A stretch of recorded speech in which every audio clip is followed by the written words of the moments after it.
Halo semuanya, perkenalkan kami dari kelompok 10.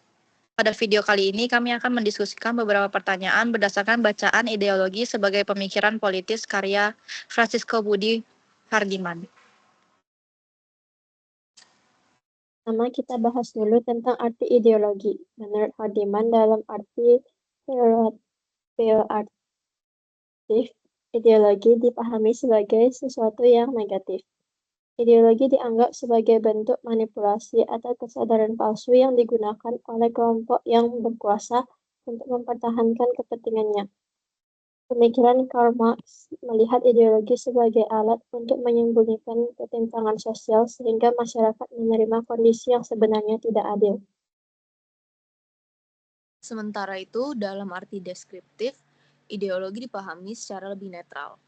Ideologi tidak lagi dilihat sebagai alat manipulasi, tetapi juga sebagai pemikiran politis yang berisi pandangan mengenai hakikat manusia, proses sejarah, dan bagaimana masyarakat seharusnya diatur. Dengan pendekatan ini, berbagai ideologi bisa dipelajari dan dibandingkan secara objektif tanpa langsung dianggap benar atau salah. Selanjutnya, mengapa demokrasi bukan ideologi? Menurut Hardiman, demokrasi bukanlah sebuah ideologi, karena demokrasi tidak memiliki isi ajaran yang bersifat substansial seperti ideologi lainnya. Ideologi biasanya menawarkan pandangan tertentu tentang manusia, sejarah, dan tujuan politik. Sedangkan demokrasi hanya menyediakan aturan atau mekanisme bagaimana berbagai pandangan tersebut dapat bersaing secara adil. Dengan kata lain, demokrasi adalah sistem pemerintahan yang bersifat prosedural, bukan kumpulan ajaran tertentu. Dalam demokrasi, berbagai ideologi seperti liberalisme, sosialisme, nasionalisme, bahkan feminisme dapat menyampaikan gagasannya melalui proses demokratis selama tetap mengikuti aturan yang berlaku. Jadi, demokrasi menjadi wadah bagi berbagai ideologi, bukan salah satu ideologi itu sendiri.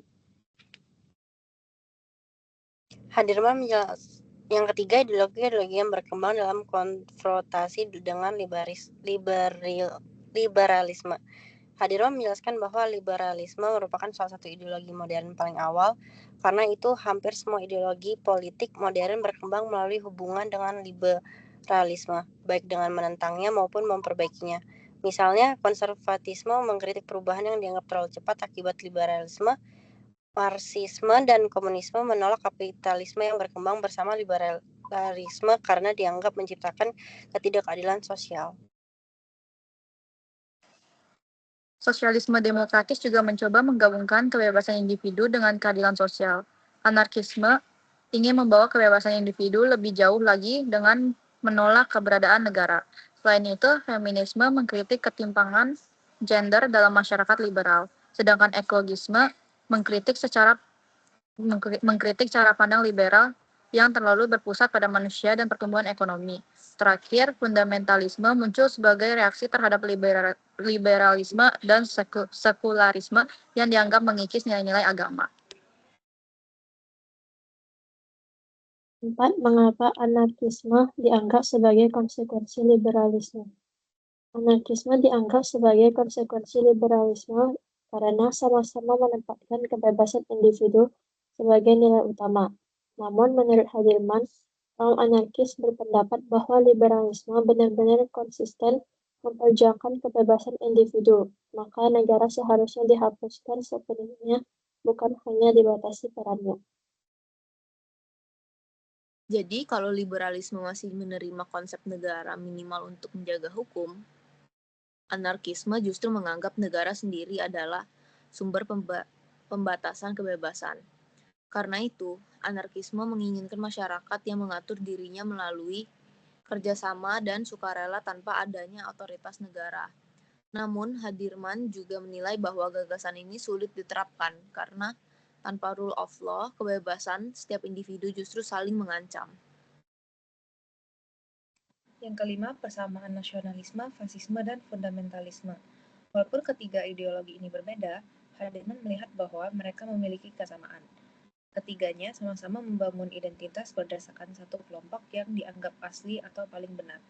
Berbeda dengan ideologi modern lain yang lebih menekankan kebebasan individu, kesetaraan, atau hak asasi manusia, ketiga ideologi ini lebih mengutamakan identitas kolektif. Hardiman juga menjelaskan bahwa nasionalisme, fasisme, dan fundamentalisme banyak mengambil inspirasi dari nilai-nilai pramodern. Mereka muncul sebagai respon terhadap modernisasi yang dianggap menghilangkan identitas masyarakat. Oleh karena itu, ketiganya sering mengajak masyarakat untuk kembali pada identitas asli, baik berdasarkan bangsa, ras, maupun agama. Sekian diskusi dari kelompok 10. Terima kasih.